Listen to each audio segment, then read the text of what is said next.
they're going to make big signings. They're going to make impact trades. This is the most anticipated season in Dodgers history. Dodgers have won it all in 2020.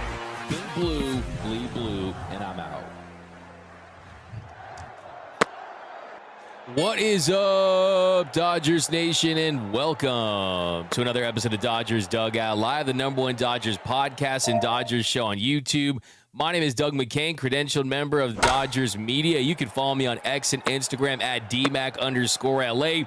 If you're new to the channel, do me a huge favor, join the party, hit the subscribe button, hit the notification bell, and if you're a longtime subscriber and you want to support the show every single day, hit the like button, drop a comment down below. Also join the Discord, join my other channel, The Big Lead. Would appreciate that.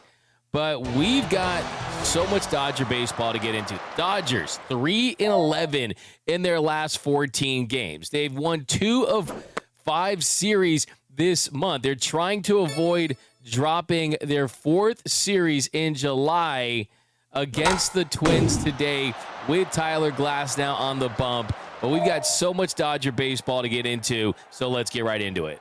Leading off, the hottest story in Dodger baseball. So the hottest story in Dodger baseball is Dave Roberts said yesterday, this better be rock bottom. And he was talking about the errors. He was talking about the walks. You had 2 costly errors yesterday, one by Miguel Rojas in the second that could have been an inning-ending double play. Instead, it led to a 3-run inning for the Twins. And then one in the 7th where the Dodgers were holding on to we're trailing 6-5, trying to get back into it, very within reach. And then you have Edgardo Henriquez making a season debut. He throws one into right field with the bases loaded on a little weak comebacker, and that leads to 3 runs for the Twins, and it becomes a 9-5 deficit. The errors are piling up, 12 errors for the Dodgers in the last month plus. That is the 3rd most in Major League Baseball. 7 walks yesterday, not enough run scoring opportunities. It's just been bad baseball for the Dodgers for the most part for over a month at this point. I mean, they've been playing below average baseball. So hopefully this is rock bottom, and something that can really help this Dodgers team is getting healthy, making some trades, and just getting right for the stretch run. And before today's game, Dave Roberts, he provided updates on multiple players, and these are very significant updates. Just moments ago, Doc told us that Tanner Scott, he informed reporters after last night's game that the MRI results, it was only inflammation in his elbow. There was no structural damage.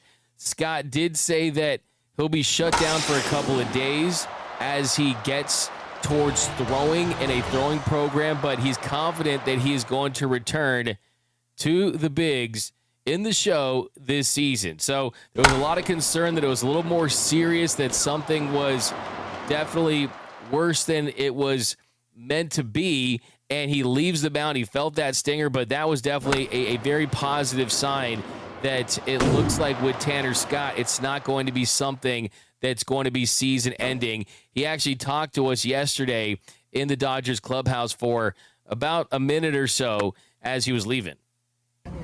This morning, how did it go? It seems like you, as well as others, are feeling relatively optimistic. Yeah, better than we expected, and I mean, see how it feels in the next couple days. I mean, positive outcome. Yeah, when you just in the moment, I have to imagine it's really scary. Kind of thinking it might be a season-ending injury. Just can you describe your own emotions, feeling of relief, and knowing that this could be a shorter advance? Yeah, I mean, definitely when it was happening, I had no clue what was going on because I've never had an arm issue in my entire career. And I felt it on the 1-1 pitch, and then it kept getting worse, and I was like, no clue what it is. So after today, I kind of get a clear head. Did the MRI show just inflammation? Or? Yeah, inflammation. No. Ligament's perfectly intact. If they give you an understanding, it's just like time as to what it could be. No, don't throw for the next, I think, 2 days, and then start going from there and trending. Oh, for sure. So how tough is it just watching the bullpen as a whole struggle? I time like this? I mean, it's tough. I mean, especially now that I'm on the IL and I mean, I want to pitch, and I mean, things are going to turn around. Not worried. So you got to respect the confidence. The truth of the matter is, though, $72 million for 4 years of Tanner Scott has not gotten off to the start that they would hoped. Last year, 1.75 ERA with the Marlins of the Padres. This year, that has jumped to 4.14, and he leads Major League Baseball with 7 blown saves. Does have 19 saves in 47 games this year, 45 2/3 innings. The strikeout rate has gone down, but the good news is that this is not season ending. He mentioned no structural damage. The ligament is intact, so that's extremely encouraging.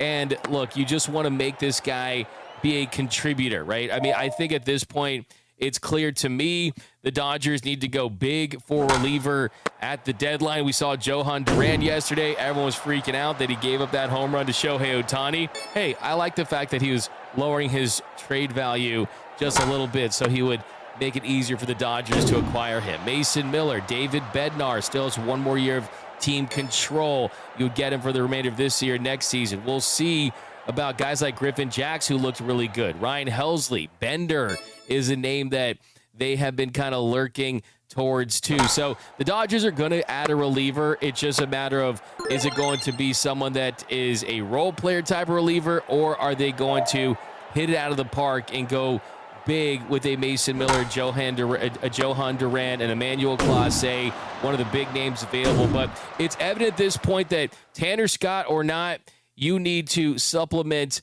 this bullpen with what you lost with Evan Phillips being out for the season, and hopefully you get guys back. But more key updates from Dave Roberts.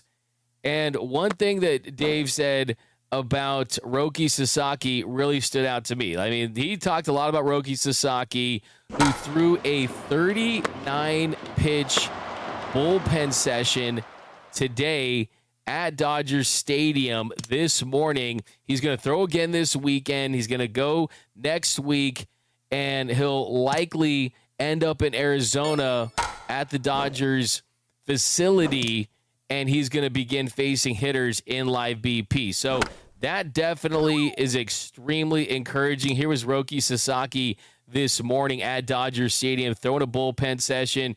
You had Mark Pryor and company looking on.